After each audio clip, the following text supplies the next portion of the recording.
आज हमारी Faridabad routine hearing थी जिसमें हमारे पास आज 18 मामले थे और 3 नए केसेस आए हैं जिनको हमने फर्दर डेट देकर रिकॉर्ड में ले लिया है।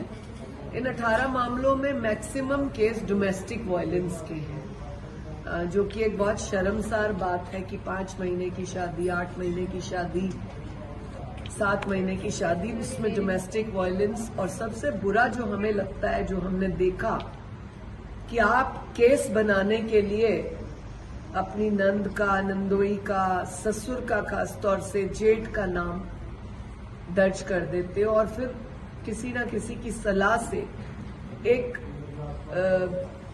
बात जरूर इसमें डालते हो कि हमारा हाथ पकड़ा या इस तरह की बात। बाद में जब म्यूचुअली खत्म होती है ये बातें तो फिर ये खत्म हो जाती है कि नहीं, ऐसा नहीं था, हम म्यूचुअली कॉम्प्रोमाइज कर रहे हैं।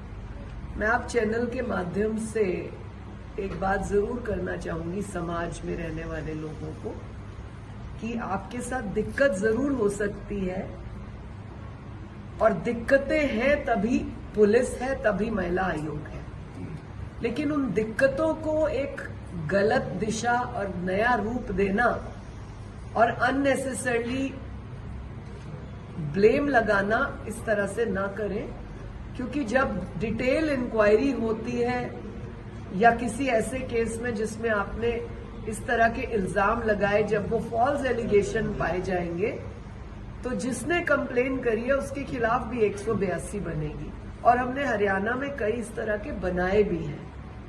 और मैं ये निवेदन करूंगी कि लड़कियां अपने केस को केस की तरह देखें, न कि धाराएं ऐड करवाने के चक्कर में ऐसे ब्लेम्स लगाना, क्योंकि जब कार्रवाई शुरू होती है, पुलिस डिटेल तक जाती है तो उसका गलत इम्पैक्ट पड़ता है। एक और नया विषय हमारे पास आया है, रिचा नागपाल। रिचा नागपाल नाम से कोई फरीदाबाद में लड़की है जो हमें पता लगा जिसने नकली कार्ड भी बनवाए हैं और वो आजकल अपने आप को मतलब वुमेन कमीशन की चेयरपर्सन कहने लगी है। हरियाणा राज्य महिला आयोग में कोई और चेयरपर्सन नहीं है, किसी और जिले में वाइस चेयरपर्सन या मेंबर्स अभी नहीं है। और इस तरह से जो महिला ये झूठा नाम लेकर और कई केसेस और थाने में भी जाकर कहने लगी है, हमें पता लगा 3 नंबर चौकी में जाकर उसने ये वाली बात कही है। ये हमें ढूंढना पड़ेगा कि कौन है, और जब हमें मिली और ये बातें साबित हुई तो उसके खिलाफ कार्रवाई होगी, क्योंकि वो इस तरह के नाम लेकर पता नहीं कितने केसेस का मिसयूज करा है, कर रही होगी, आगे करने वाली है।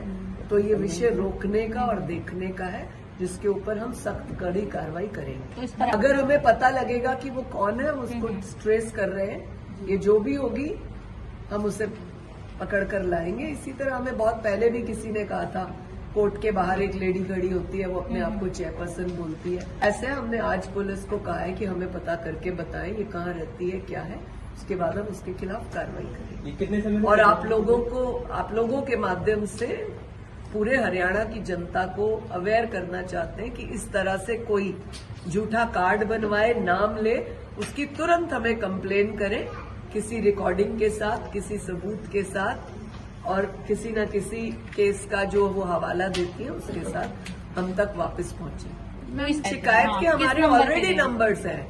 महिला आयोग की वेबसाइट है, उसके हमारे नंबर्स हैं और हमारी मेल आईडी है। आप उस पर कांटेक्ट करें या फिर स्ट्रेट अवे मुझसे बात करें। मैम कई आप लोगों को सबको पता है कि कौन से थाने का एसएचओ कौन है, कौन सा सीपी कौन है, कौन सी आयोग की चेयरपर्सन कौन है, आप सबको पता होता है। जब अगर आपके साथ ऐसा कोई करता है तो आप तो तुरंत कंप्लेंट